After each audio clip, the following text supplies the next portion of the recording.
वो थोड़ा संडे रहता है ना, संडे को लोगों को बाहर जाना होता है जनरली।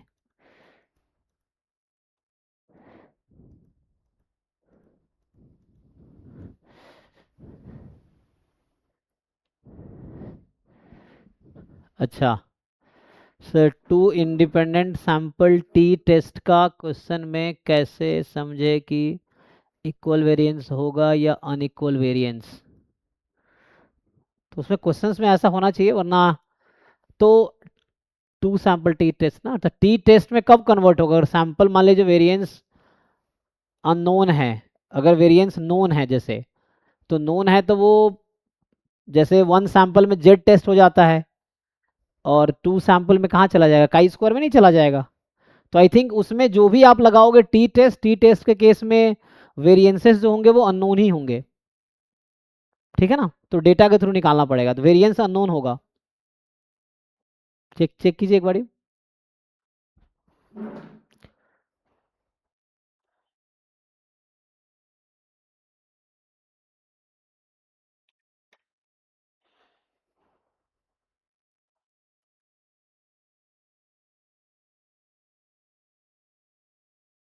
या दे रहा ना डिफरेंट तरीका भी तो है एक, क्या है, लेबनीज टेस्ट या स्टैंडर्ड डेविएशन मेथड कुछ लगा सकते हैं, ऐसा कुछ।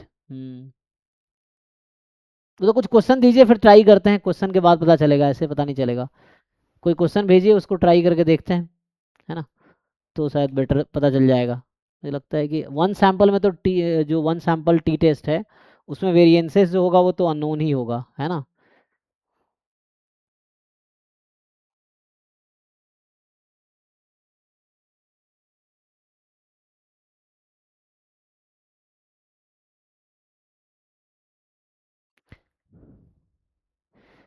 मेन क्या है वेरिएंस, वो तो कई सारे तरीका है चेक करने का, है ना। अगर वेरिएंस की वैल्यू ऑलमोस्ट नियर बाई है तो इक्वल मान सकते हो आप, ऐसा है।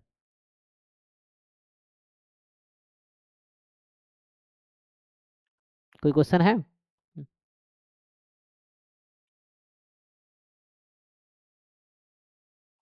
ओके देखते हैं। सो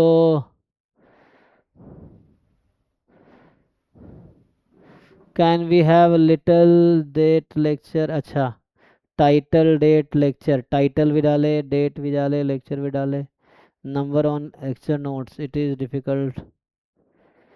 नहीं, लेक्चर नंबर लिखा रहता है ना उसके आगे, तो लेक्चर नंबर ऑलरेडी है, जैसे अब वो हम नहीं डालते, बस हमने वो किया है, जैसे इसके आगे नंबर लिखा रहता है ना, जैसे ये अभी डाला हमने, तो अभी ये क्या है, लेक्चर नंबर 21 है।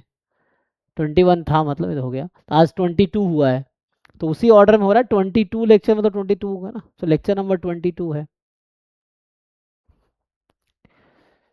उसमें क्या ऑर्डर में है ना, 1 2 3 4 5 6 7 8, तो 22 लेक्चर है, हाँ। अच्छा, उसमें लिखा नहीं रहता है।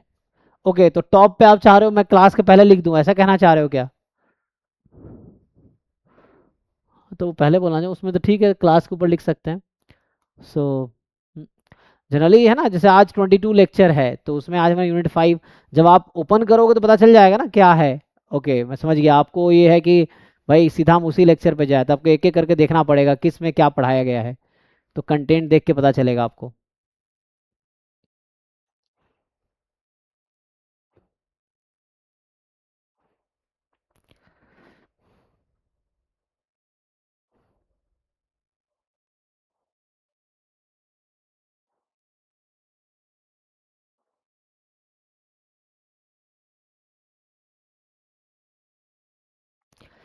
आई थिंक से कई सारे तरीका है ना, जैसे आप वेरिएंसेस का रेशियो लो, रेशियो अगर है ना, मतलब बहुत क्लोज आता है 1 2 3 इस तरह के, तो उस केस में इक्वल आप ले सकते हो। पर देखना पड़ेगा, आप जो पूछना चाह रहे हो मैं पढ़ता हूँ। टू सैंपल टी टेस्ट, तो इसमें आप कह रहे हो कि two sample t test also known.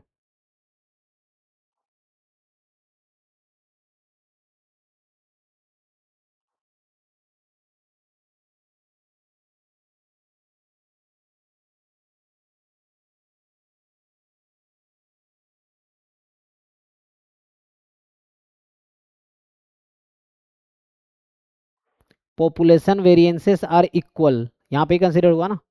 तो अच्छा, उसमें तो आपको टू सैम्पल टेस्ट बता रहा है जम्सन कि पॉपुलेशन वेरिएंसेस आर इक्वल, तो homogeneity of variance in a pooled variance version of the test the population standard division are known.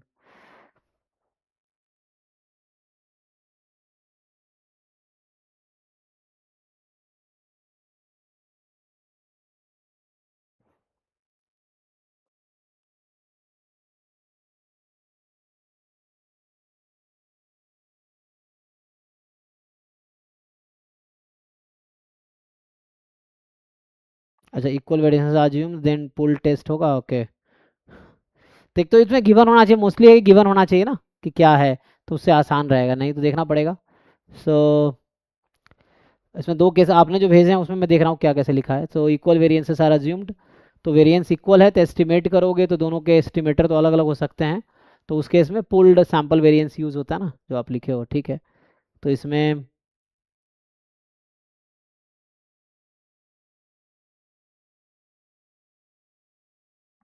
Equal variances are not assumed, तो देन आपको ये यूज करना है।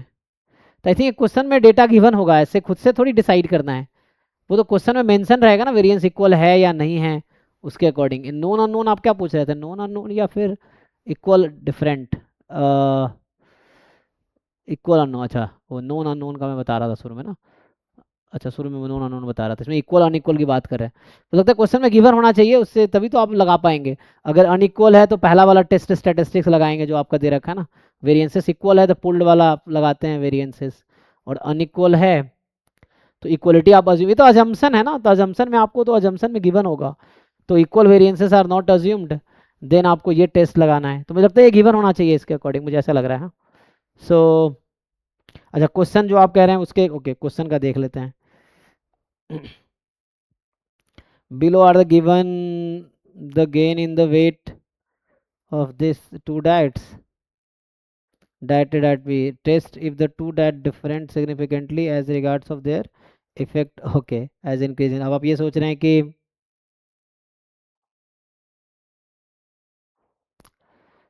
तो ये या तो ऐसा कर सकते हैं आप कि जैसे वेरिएंसेस इधर डेटा है ना, तो डेटा से वेरिएंस निकाल सकते हैं। तो इन दोनों में से N1 N2 डिफरेंट है। Test if the two diet differ significantly as regard of their effect on this।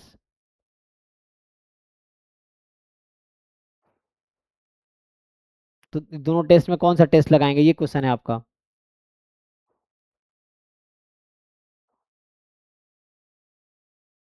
तो इस डेटा से आप वेरिएंस निकाल सकते हैं, इसका वेरिएंस निकालिए, उसका रेशियो लीजिए, देखिए क्या आता है।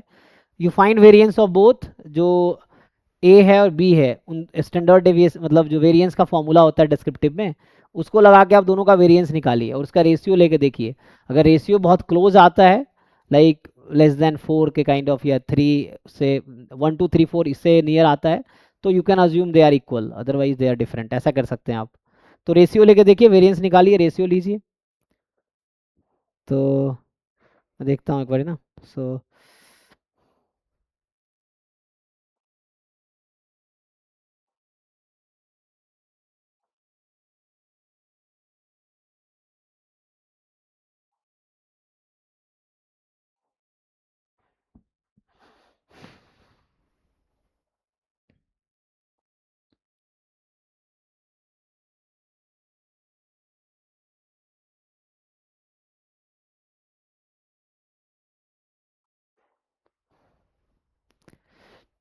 below are the given gain in the weights,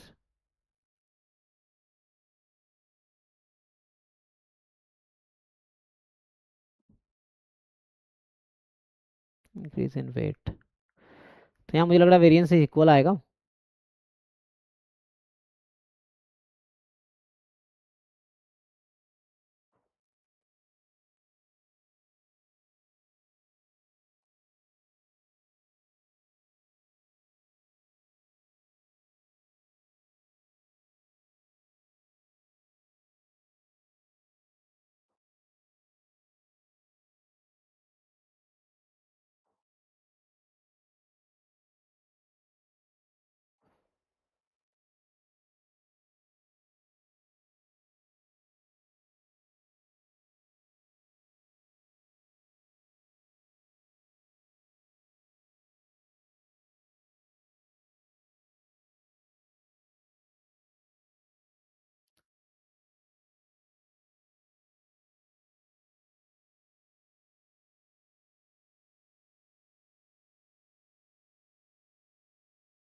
okay, तो आंसर ये है इस क्वेश्चन में कि unless stated otherwise you will assume variances are equal.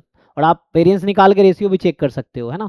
तो इस क्वेश्चन में एक्चुअली क्या होगा, अगर आपने सॉल्यूशन इसका देखा होगा तो उसमें क्या कंसिडर किया है, पुल्ड वाला कंसिडर किया होगा ना, इक्वल वेरिएंस वाला कंसिडर किया होगा जो सॉल्यूशन है इस क्वेश्चन का। तो इसका लॉजिक आई थिंक ये है कि unless stated otherwise you will assume variances are equal. अगर नहीं गिवन है तो कुछ नहीं गिवन है तो आप वेरिएंसेस अज्यूम करोगे इक्वल है, तो मतलब ये इसके अजम्पशन में ही है। Unless stated otherwise you will assume variances are equal actually, तो उससे हो जाएगा। तो पुल्ड वाला ही यूज होगा, ठीक है।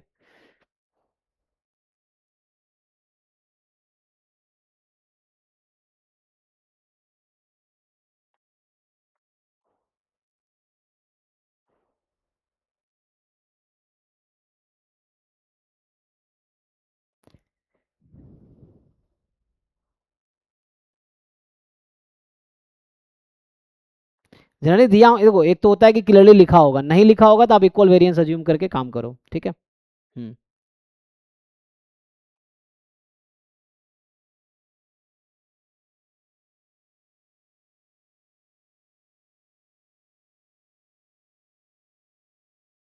ठीक है जी, ओके।